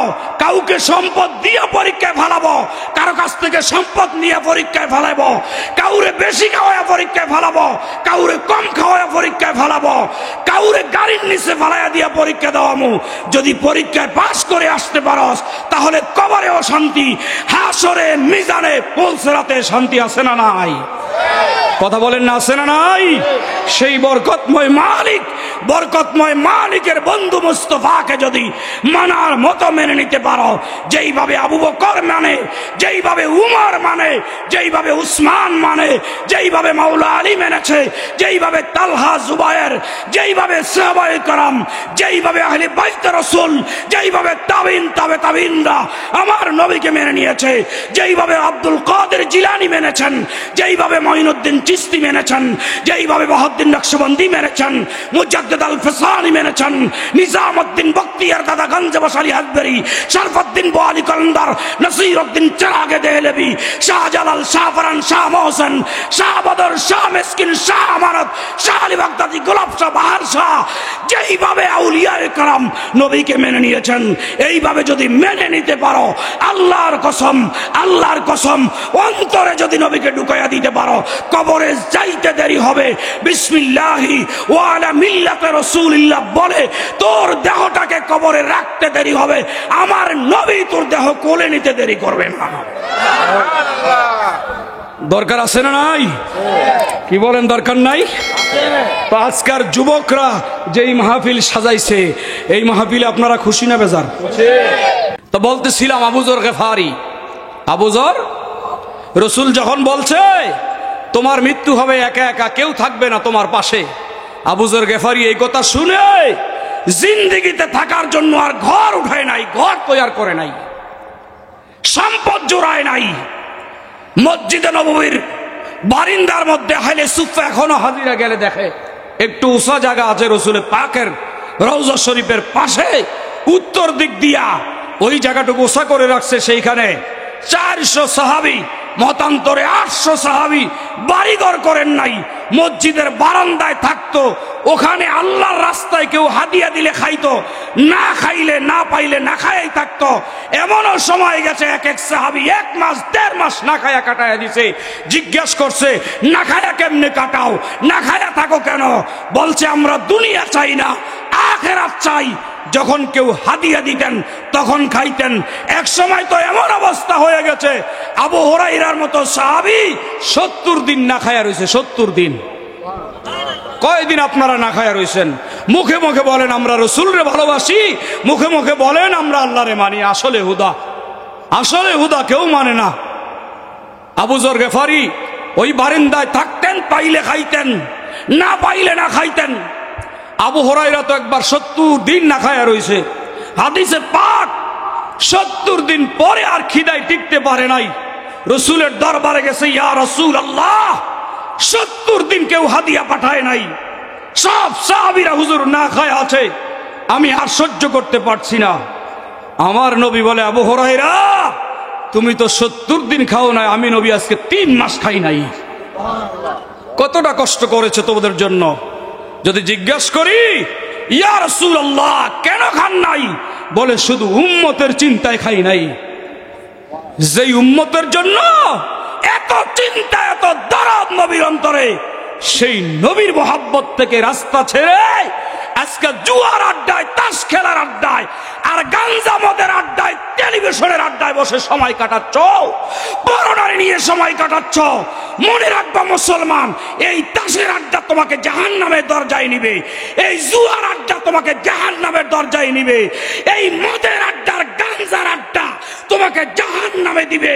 তোমরা সমাজে সুদ চালু করেছ, সরকারিভাবে সুদ চালাও, আবার সামাজিকভাবে সুদ চালাও, ব্যবসার ক্ষেত্রে সুদ। এই সুদ তোমাদেরকে জান্নাতের রাস্তা দেখাবে না, এই সুদ তোমাদেরকে জাহান্নামে নিবে। আজকে প্রতিটা সেক্টরে সেক্টরে ঘুষ, এই ঘুষ তোমাদেরকে জাহান্নামে নিবে। তোমরা আজকে যেই অপরাধ করতেছো, পরের জায়গা জমি দখল করে পরের হক নষ্ট করতেছো, এগুলো তোমাদেরকে জাহান্নামের দরজা দেখাবে, জান্নাতের দরজা দেখাবে না। এই জন্য মদের আড্ডা ছাড়ো, গাঞ্জার আড্ডা ছাড়ো, হিরোন ইয়াবা বাবার আড্ডা ছাড়ো, তাস জুয়ার আড্ডা, টেলিভিশনের আড্ডা ছাড়ো, ঘুষ খাওয়া বন্ধ করো, সুদ খাওয়া বন্ধ করো। যার হক নষ্ট করেছো তার কাছে ক্ষমা চেয়ে নাও, তার হক তাকে ফিরাইয়া দাও। কোন দিন চা খেয়েছো পয়সা দাও নাই, খুঁজে খুঁজে পয়সা দিয়ে আসো। কোন দিন রিক্সাওয়ালারে থাপ্পড় দিছো, যায়া ক্ষমা চাই আছো। না হইলে তোমার বিরুদ্ধে হাসরের ময়দানে মামলার অভাব থাকবে না। এক মামলা হবে রিক্সাওয়ালারে থাপ্পড় দিছো, আরেক মামলা হবে কার সম্পদ লুণ্ঠন করে নিয়েছো, কাকে তুমি গালি দিয়েছো। এই হাজারো মামলার দায়ে তুমি কয়েদি হয়ে জেলখানায় জাহান্নামের আগুনে জ্বলবা। আল্লাহ বলে দিয়েছেন, কু আনফুসাকুম ওয়া আহলিকুম নারা। বান্দা নিজে বাঁচো, বাঁচাও তোমার পরিবারকে। তুমিও নামাজি হয়ে যাও, তোমার পরিবারকে নামাজি বানাও। রমজানের রোজা আসতেছে, তুমি রোজাদার হয়ে যাও, পরিবারকে রোজাদার বানাও। হজ ফরজ হয়ে গেলে তুমি হজ করো, যাকাত ফরজ হয়ে গেলে যাকাত দাও। তোমার পরিবারকে তুমি ইসলাম শিখাও, কোরআন শিখাও, নবীর মহব্বত শিখাও, নবীর মহব্বতের আহলে বাইতের মহব্বত শিখাও, সাহাবায়ে কেরামদের নামগুলো শিখাও। আজকে তোমরা কোন পথে সরে আছো? আমি দুঃখে এই কথাগুলো বলে গেলাম। মনে রাখবে মুসলমান, যেই মুসলমানের ঘরে কোরআনের তেলাওয়াত হয় না, যেই মুসলমানের ঘরে রসুলের দুরূদ পাঠ হয় না, যেই মুসলমানের ঘরে রসুলের সালাম দেওয়া হয় না, যেই ঘরে রসুলের পাকের মহব্বতের আলোচনা হয় না, রসুলের তাজকিরা হয় না, সেই ঘরে আল্লাহর রহমত নাজিল হয় না। এই জন্য তুমিও বাঁচো, তোমার পরিবারকে বাঁচাও। রসুলের কারিম এই কথাই বলে গেছেন, তোমার আহলে আওলাদ, তোমার ছেলে মেয়ে, তোমার পরিবার পরিজনদেরকে তিনটা জিনিস শিক্ষা দাও। এক নম্বরে তোমার পরিবারের মধ্যে নবীর প্রেম ভালোবাসা শিখাও, নবীর আদর্শ শিক্ষা দাও। দুই নম্বরে নবীর বংশের ভালোবাসা শিখাও। তিন নম্বরে আল্লাহর কোরআন শিক্ষা দাও। এই তিনটা জিনিস যদি তোমার মধ্যে থাকে, শিখাও, তুমিও বাঁচতে পারো, তোমার পরিবারও বাঁচবে। আর না হয় জাহান্নামের আগুন ছাড়া কোনো গতি নাই। আমার নবী স্পষ্ট বলে গিয়েছেন, এগুলো আমাদের দরকার আছে না নাই? জোরে বলেন, দরকার আছে না নাই? নষ্ট করা যাবে? সুদ খাওয়া যাবে? ঘুষ খাওয়া যাবে? পরের হক নষ্ট করবেন? গাঁজা খাওয়া যাবে? মদ খাওয়া যাবে? যেগুলো হারাম কাজ এগুলো ছেড়ে দেন, যেগুলো হালাল এগুলো ধরেন। আল্লাহ আমাদেরকে তৌফিক দান করুক, বলেন আমিন। দরকার আছে না নাই? হ্যাঁ, বলছিলাম আবু যর গেফারি ঘরই করে নাই। আবু হুরায়রা তো 70 দিন না খায়া রসুলের ঘরে গেছেন। এক গেলাস দুধ হাদিয়ে আসছে। কয় গেলাস? কথা কয় না। রসুলের দরবারে আইসা বলছে, হুজুর এক গেলাস দুধ বকরির আপনারে হাদিয়া দিলাম, এই নেন হাদিয়া। রসুলের পাক যেই মুহূর্তে দুধ মুখে লাগাবেন, আবু হুরায়রা তো সামনে দাঁড়ায় গেছেন। আমার নবী বললেন, আবু হুরায়রা তুমিও খাও নাই, আমার 400 সাহাবী খায় নাই, যাও তাড়াতাড়ি সবারে খাওয়াও, এরপরে তুমিও খাও। আবু হুরায়রা বলে, দুধ হইল এক গেলাস, আমিও খাবো, আবার 400 সাহাবীরা আমি কিভাবে খাওয়াবো? আরে রসুল কি জিনিস, রসুলের শান কি, ইজ্জত কি। আল্লাহ কোরআনে বলেন, ইয়া আইয়ুহান নাস কদ জাআকুম বুরহানুম মির রাব্বিকুম ওয়া আনজালনা ইলাইকুম নূরাম মুবিনা। রসুলের শানে আল্লাহ বলেন, ওয়াদ-দুহা ওয়াল লাইলি ইযা সাজা মা ওয়াদ্দাকা রাব্বুকা ওয়া মা ক্বালা ওয়ালাল আখিরাতু খায়রুল লাকা মিনাল উলা। রসুলের শানে আল্লাহ বলেন, আলাম নাশরাহ লাকা সাদরাক। রসুলের শানে আল্লাহ বলেন, ওয়া রাফা'না লাকা যিকরাক। রসুলের শানে আল্লাহ বলেন, লিতুমিনুনা বিল্লাহি ওয়া রাসূলিহি ওয়া তুআজ্জিরুহু ওয়া তুওয়াক্কিরুহু। রসুলের শানে আল্লাহ বলেন, ইয়া আইয়ুহান নবী ইন্না আরসালনাকা শাহিদা ওয়া মুবাশশিরা ওয়া নাযীরা। রসুলের শানে আল্লাহ বলেন, ওয়ালা তালবিসুল হক হাক্কা বিল বাতিল ওয়া তাকতুমুল হাক্কা ওয়া আনতুম তা'লামুন। রাসূলের শানে আল্লাহ বলেন ইহদিনাস সিরাতাল মুস্তাকিম সিরাতাল্লাযীনা আন'আমতা আলাইহিম। রাসূলের শানে আল্লাহ বলেন ইয়া আইয়ুহাল্লাযীনা আমানু লা তাকুলু রাইনা ওয়া কুলু উনজুরনা ওয়াসমাউ লিল কাফিরিন আযাবুন আলিম। রাসূলের শানে আল্লাহ বলেন ইন্নাল্লাযীনা ইউবাইউনাকা ইন্নামা ইউবাইউনাল্লাহ ইয়াদুল্লাহি ফাওকা আইদিহিম। রাসূলের শানে আল্লাহ বলেন ইয়া আইয়ুহাল্লাযীনা আমানু লা তুকদ্দিমু বাইনা ইয়াদাইল্লাহি ওয়া রাসূলি। রাসূলের শানে আল্লাহ বলেন ইয়া আইয়ুহাল্লাযীনা আমানু লা তারফাউ আসওয়াতাকুম ফাওকা সাওতিন নবী। রাসূলের শানে আল্লাহ বলেন ইন্নাল্লাহা ওয়া মালাইকাতাহু ইউসাল্লুনা আলান নবী। রাসূলের শানে আল্লাহ বলেন ইন্না রাহমাতাল্লাহি কারীবুম মিনাল মুহসিনিন। রাসূলের শানে আল্লাহ বলেন ওয়া মা আরসালনাকা ইল্লা রাহমাতাল লিল আলামিন। রাসূলের শানে আল্লাহ বলেন قد جاءكم من الله نور وكتاب مبين। হাজারো আয়াত নাযিল করে রাসূলের ইজ্জত ও হুরমত, ইজ্জত ও সম্মান, রাসূলের মুজিজা আল্লাহ বয়ান করেছেন। নারে তাকবীর, নারে রিসালাত, নারে হায়দারি, আহলে সুন্নাত ওয়াল জামাত জিন্দাবাদ জিন্দাবাদ। দরকার আছে বাবা। আবু হুরায়রা বলছে এক গ্লাস দুধ তো 400 সাহাবী কেমনে খাবে। আবু হুরায়রা নিয়ে গেলেন, একজন একজন করে খাওয়াইতে লাগলেন। কসম আল্লাহর, কসম আল্লাহর। আবু হুরায়রা বলে আমি দুই চোখ দিয়ে দেখতেই লাগলাম, একজন না দুইজন না, ছোট্ট একটা গ্লাসে দুধ খাইতে খাইতে 400 সাহাবী খাওয়ার পরেও আমি দেখি গ্লাস থেকে এক ফোঁটা দুধও কমে নাই, এক ফোঁটা দুধও। রাসূলের ইজ্জত সম্মান শুনেও যাদের অন্তরে মায়া মোহব্বত লাগে না, এদের মতো মুনাফিক, এদের মতো শয়তান, এদের মতো জালেম, এদের মতো কুফফার এদের পৃথিবীতে নাই। রাসূলের মোহাব্বতের কথা শুনলে যাদের গায়ে লাগে না, যাদের অন্তরে মোহাব্বত নাই, তারা এই পৃথিবীতে তাদের হালাল জাদা নয়, এরা বাফেরা, এতে কোনো সন্দেহ। আল্লাহ কোরআনে বলেছেন ওতুল্লিম বাদা যালিকা জানিম। রাসূলের কথা শোনার পরে যাদের দিল গলে না, মন নরম হয় না, এরা মানুষ হতে পারে। 400 সাহাবী খাওয়ার পরে আবু হুরায়রা গ্লাস ধরে রাসূলের কাছে নিয়ে গেলেন, বললেন আবু হুরায়রা তুমি খাও। আবু হুরায়রাও খাইলেন। খাওয়ার পরে রাসূলে পাক খাইলেন। এরপরে রাসূলে পাক বললেন এটা তোমার আম্মা জান আয়েশা সিদ্দিকার ঘরে দিয়ে আসো।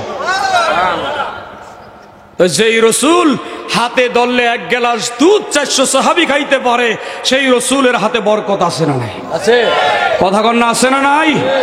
মুহাদ্দিসিনে কেরাম তো এইভাবেই বলেন, এক গ্লাস দুধ রাসূলের হাতের ছোঁয়ায় যদি 400 সাহাবী খাইলেও শেষ না হয়, কিয়ামত পর্যন্ত কোন উম্মতের উপরে যদি রাসূলের দয়া হয়ে যায়, রাসূলের মায়া হয়ে যায়, রাসূল যদি মদিনায় শুয়া ওই উম্মতের দিকে একটু ইশারা করে দিয়ে তার জীবনটা ধন্য হয়ে যাবে। এই বাংলাদেশে রাসূলের ইশারা বুঝতে পারে কি পারে না? কোটি কোটি মাইল দূরে রাসূলের ইশারায় যদি সূর্য নড়াচড়া করতে পারে, আকাশের চাঁদ যদি দুই টুকরা হতে পারে, ডুবন্ত সূর্য যদি রাসূলের হাতের ইশারায় উদয় হইতে পারে, সেই রাসূলের আঙ্গুল মোবারকের ইশারা উম্মতের দিলে লাগতে পারে কি পারে না? কথা বলেন না, পারে কি পারে না? সেই রাসূলের ইশারা আমরা চাই কি চাই না? যার উপর রাসূলের ইশারা হয়ে যায় তিনি আবু বকর, ওমর, ওসমান, আলী, তালহা, জুবায়ের, বেলাল, সালমান ফারসির মতো হয়ে যাবেন, তাদেরকে জান্নাতে নিয়ে যাবেন আল্লাহর রাসূল।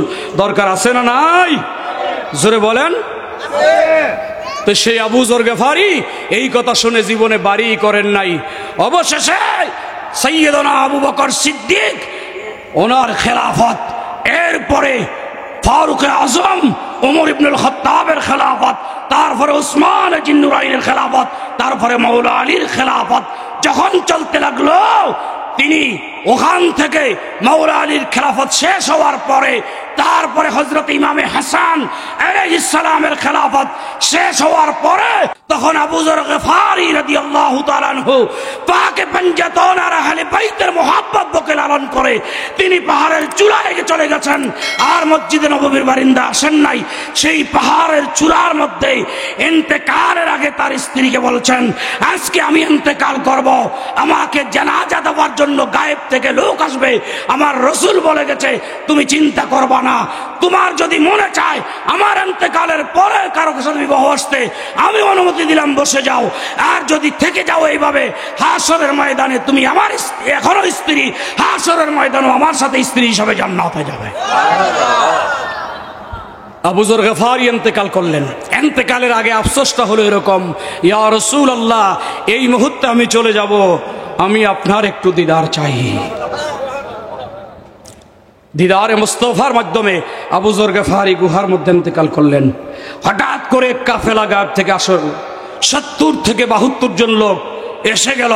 সেই কাফেলার মধ্যে হযরত আব্দুল্লাহ ইবনে মাসউদ রাদিয়াল্লাহু তাআলা আনহু ছিল। সেখানে গিয়ে দেখেন আবু যর গফারি ইন্তেকাল। আবু যর গফারিকে গোসল দিয়ে কাফন পরায়ে ওই 70 জনের কাফেলা এরপরে আব্দুল্লাহ ইবনে মাসউদের ইমামতিতে জানাজার নামাজ আদায় করলো। ওই পাহাড়ের চূড়ার মধ্যে হযরত আবু যর গফারিকে দাফন করে চলে আসলো। আর আব্দুল্লাহ ইবনে মাসউদ আফসোস করতে লাগলেন, আয় আল্লাহ, আমার ভাগ্যটা যদি আবু যর গফারির মতো হতো, আমার ভাগ্য যদি আবু যর গফারির মতো হতো। এই জন্য রাসূল পাক বলেছেন, আবু যর গফারি সিরাজুল উম্মাহ, আমার আবু যর গফারি হচ্ছে আমার উম্মতের মধ্যে অন্তরের চেরাগ। আবু যর গফারিকে যারা ভালোবাসবে তারা আমার সাথে জান্নাতে চলে যাবে। সেই আবু যর গফারির মতো জীবন যাপন করা দরকার আছে না নাই? বাবারে, টাকা পয়সা সম্পদ দিয়ে কি করবা, কি করবা তোমরা এগুলো দিয়ে? এই জন্য বাবা, ইমান বাঁচাও। ইমান বাঁচে কটা? 12:30 বাজে গেছে। আলহামদুলিল্লাহ, আল্লাহ আমাদেরকে কবুল করুক, বলেন আমিন। জোরে বলেন আমিন। দরকার আছে না নাই?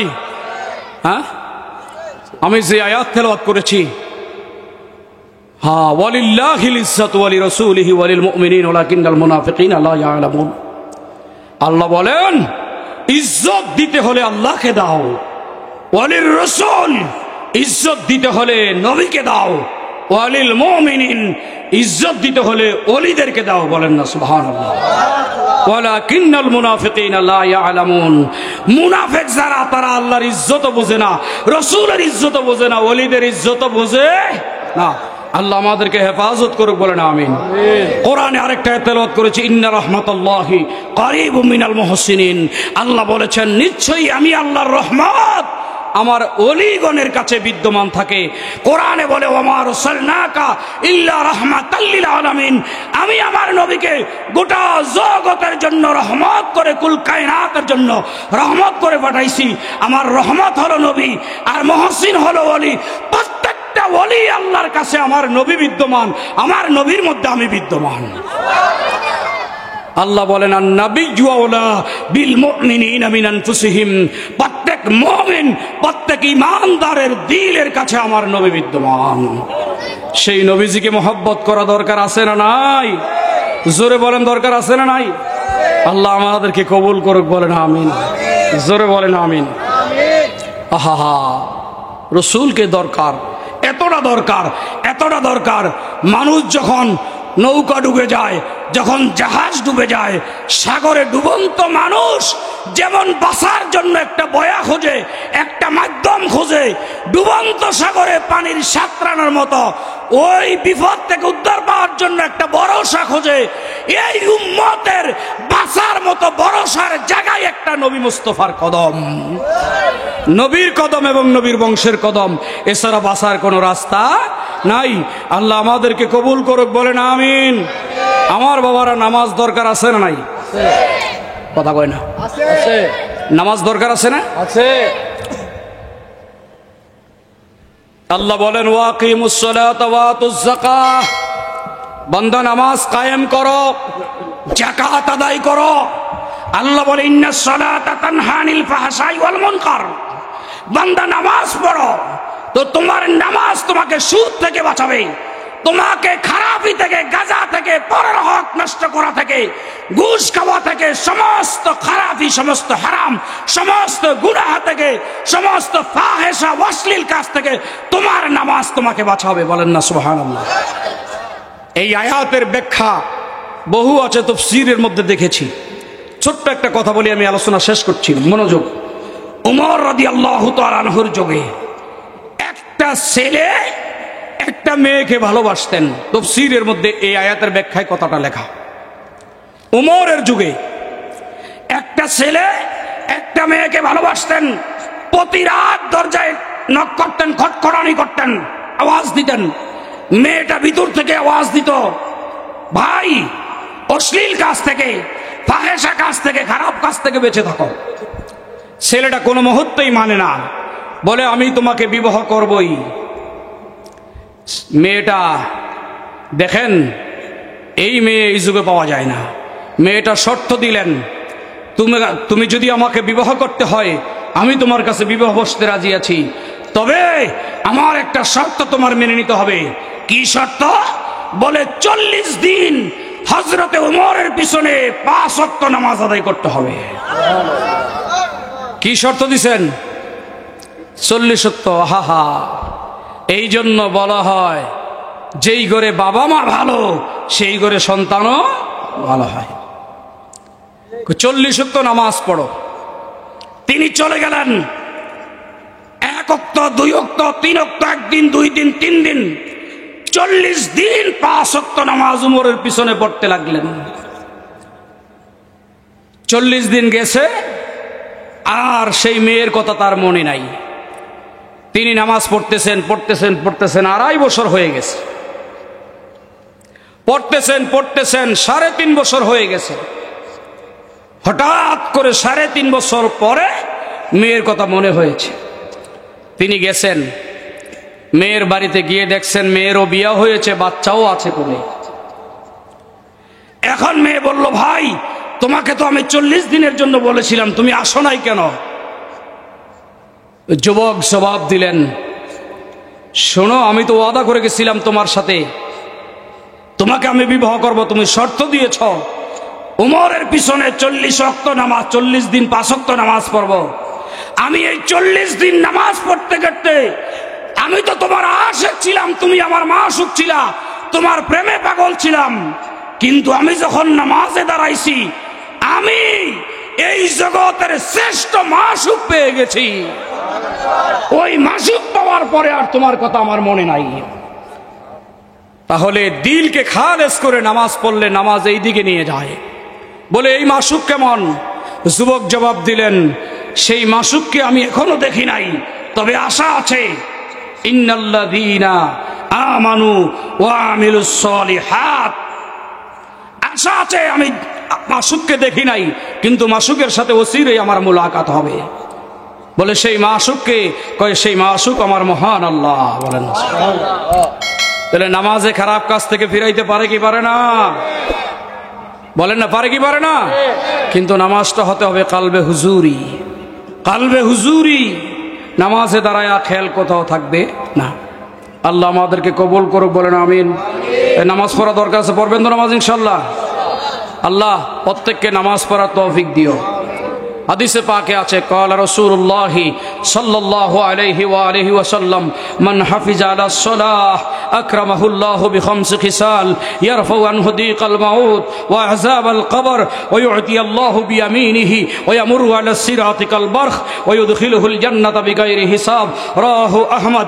আল্লাহর পেয়ারা মাহবুব বলেন, আমার উম্মতের মধ্যে তোরা যদি 5 ওয়াক্ত নামাজকে নিয়মিত আদায় করতে থাকস, আমার আল্লাহ তোদেরকে 5টা নেয়ামত দিবে। সাহাবায়ে কেরাম জানতে চাইলেন, ইয়া রাসূলুল্লাহ, আমরা নিয়মিতভাবে 5 ওয়াক্ত নামাজ পড়লে কিয়ামত পর্যন্ত যদি কোনো উম্মত ঈমান সহকারে 5 ওয়াক্ত নামাজ পড়ে 5টা আল্লাহ নেয়ামত দিবে, সে নেয়ামতগুলো কি? আল্লাহর হাবিব বলতে লাগলেন, ইয়ারফাউ আনহু দিকাল মাউত। 5টা নেয়ামত হচ্ছে, 1 নম্বরে যেই ব্যক্তি 5 ওয়াক্ত নামাজের হেফাজত করে, ফজর থেকে যোহর, যোহর থেকে আসর, আসর থেকে মাগরিব, মাগরিব থেকে এশা, 5 ওয়াক্ত নামাজ যারা নিয়মিত পড়ে, আল্লাহ পাক তাদের মৃত্যুর কষ্ট লাঘব করে দিবেন। মৃত্যুর সময় তাদের কোনো কষ্ট থাকবে না। 5 ওয়াক্ত নামাজ পড়লে কি থাকবে না? মৃত্যুর কষ্ট থাকবে না। মৃত্যুতে কষ্ট আছে না নাই? কথা কয় না। কেমন কষ্ট জানেন? মুসা কালিমুল্লাহ আলাইহিস সালাম বলছিলেন, আল্লাহ মৃত্যুর কষ্ট কেমন একটু জানতে চাই। আল্লাহ বলতে লাগলেন, একটা বকরি নিয়ে আসো। বকরি নিয়ে আসলেন, বলে 4টে পায়ে রশি বাঁধো। রশি বাঁধলেন, বলে গাছের সাথে ঝুলাইয়া দাও। একটা বকরিকে গাছের সাথে মুসা ঝুলাইয়া দিলেন। এবার আল্লাহ ডেকে বলে, মুসা মৃত্যুর কষ্ট তুমি জানতে চেয়েছো, এই বকরিটা 4টে পায়ে রশি লাগাইয়া এই যে গাছের মধ্যে ঝুলাইলা, জবাই না করে এই ছাগলের বকরির চামড়া ছুলাইলে যতটা কষ্ট, একটা মানুষের মৃত্যু তার চেয়ে কোটি গুণ বেশি কষ্ট। সেই মৃত্যুর কষ্ট লাঘব করতে চাই কি চাই না? আল্লাহর হাবিব বলেন, ইয়ারফু আনহু দিকাল মাউত, 5 ওয়াক্ত নামাজের হেফাজত করো, আমার আল্লাহ তোদের মৃত্যুর কষ্ট যন্ত্রণা লাঘব করে দিবে। ওয়াফি রিওয়ায়াতিন ইয়ারফু আনহু দিকাল আওয়াস, তোমরা নামাজ পড়ো তো আল্লাহ তোমাদের অভাব দূর করে দিবেন। 2 নম্বর হচ্ছে ওয়া আযাবাল কবর, কবরের মধ্যে আযাব আছে না নাই? কথা কয় না, আছে না নাই? আছে। আল্লাহ বলে 5 ওয়াক্ত নামাজ পড়ো, তোমাদের কবরের আযাব মাফ করে দিব। এরপরে অতি আল্লাহ বিয়ামিনিহি, হাশরের ময়দানে কারো আমলনামা ডাইন হাতে, কারো বাম হাতে। তুমি নামাজের হেফাজত করো, তোমার আমলনামা আমি আল্লাহ ডাইন হাতে দিব।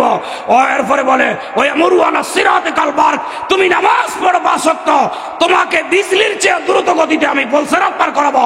তুমি নামাজ পড়ো, ইউদখিলুল জান্নাতা বিগাইরি হিসাব, বিনা হিসাবে জান্নাত দিব। তো নামাজ পড়া দরকার আছে না নাই? হ্যাঁ, নামাজ দরকার আছে, পড়েন। অনেক তরিকাপন্থী আছে কয় নামাজ লাগে না, বলেন না নাউজুবিল্লাহ। তরিকত হচ্ছে, আমার আব্বা হুজুর বলতেন যে তরিকতটা হচ্ছে স্বচ্ছ আয়নার মতো পরিষ্কার। বাবা তোমরা এই স্বচ্ছ আয়নার মতো তরিকতটা সবকে কলঙ্কিত করিও না। শরীয়ত যা যা বলে, মারেফতের পূর্ণ রূপ হচ্ছে শরীয়ত। যার মধ্যে শরীয়ত আছে তার মধ্যে মারেফত আছে, যার মধ্যে শরীয়ত নাই তার মধ্যে মারেফত নাই। একদল আছে শুধু শরীয়তের পায়বন্দি করে, মারেফত স্বীকার করে না। আরেক দল আছে মারেফত মানে শরীয়ত পায়বন্দি নাই। এই দুনো দল বাতিল। যাদের মধ্যে শরীয়ত, তরিকত, হাকিকত, মারেফত 4টে সমন্বয় আছে, তারা হচ্ছে হক বান্দা। বলেন না সুবহানাল্লাহ? নাই, আল্লাহ আমাদেরকে কবুল করুক, বলেন আমিন। আজকার যুবকরা মাহফিল সাজাইছে, কোন মা পেটে নিছে জানি না, এই যুবক, এই মায়ের জীবন ধন্য। যুবকরা আজকে নাচ গানের আসর না করে, যাত্রা পালার আড্ডা না করে, আজকে মাহফিলের ব্যবস্থা করেছে, যেখানে খোদা লা ইলাহা ইল্লাল্লাহর আলোচনা হয়েছে, জিকিরে রাসূল হয়েছে, জিকরে আহলে বাইত, জিকরে খোলাফায়ে রাশিদা, সাহাবায়ে কেরাম, তাবিন, তাবে তাবিন, আউলিয়ায়ে কেরামের তাজকিরা হয়েছে, কোরআন ও সুন্নাহর আলোচনা হয়েছে। এই ছেলেদের মায়ের জীবন ধন্য, বাবার জীবন ধন্য। এরা মাহফিলের সাথে রাসূলুল্লাহর মহব্বতের বাগান সাজায়া দিছে। এই যুবকগুলোকে আল্লাহ হাশরের ময়দানে রাসূলুল্লাহর সাথে জান্নাতি বানায়া দেন, রাসূলুল্লাহর আহলে বাইতের সাথে জান্নাতি বানায়া দেন, সাহাবায়ে কেরামের সাথে জান্নাতি বানায়া দেন। আল্লাহ পাক এই যুবকগুলোকে প্রতি বছর মাহফিল ধরে রাখার তৌফিক দেন। আজকে যে যেই জায়গা থেকেই হোক না কেন উপস্থিত হয়েছে, সকলকে আল্লাহ আল্লাহর নবীর গোলাম বানায়া দেন। সকলকে যারা শরীক শামিল হয়েছে, আমার শাহ আলম ভাই সহ সকলের নাম বললাম না, যারাই আছে আল্লাহ সকলকে কবুল আর মঞ্জুর মকবুল করুক। বলেন আমিন, জোরে বলেন আমিন। আয় আল্লাহ, এই যে রুহুল আমিন ভাই, সালাম ভাই, আল্লাহ ইনাদেরকে কবুল করুক। আমাদের আখনজি ভাই পাশে আছে, আমাদের আলী রেজা ভাই, এই যে আলী রেজা, সেলিম রেজা, এই যে সেলিম রেজা, এই যে রেজা লাগাইছে নামটার সাথে রেজা, এই রেজার গুরুত্ব কত? হাদিসে পাকে আছে রেজার গুরুত্ব।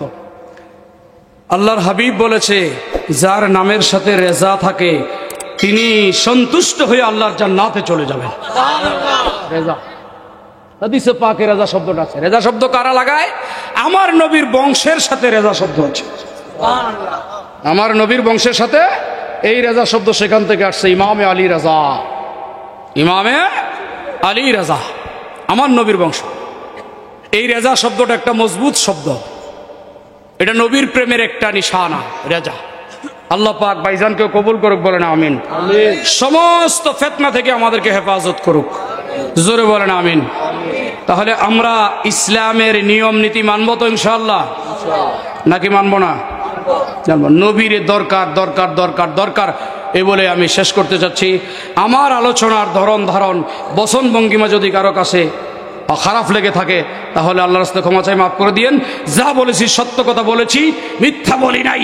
যা বলেছি কোরআন সুন্নাহ থেকে বলেছি, কোরআন সুন্নাহর বাহিরে বলি নাই। আল্লাহ আমাদেরকে বুঝার এবং মানার সেই পথ মতে চলার তৌফিক দান করুক। যেই নবীর কথা এতক্ষণ বললাম, আসেন সেই নবীজিকে মুহাব্বতে একটু দাঁড়ায়া সালাম দেই। ইয়া নবী সালাম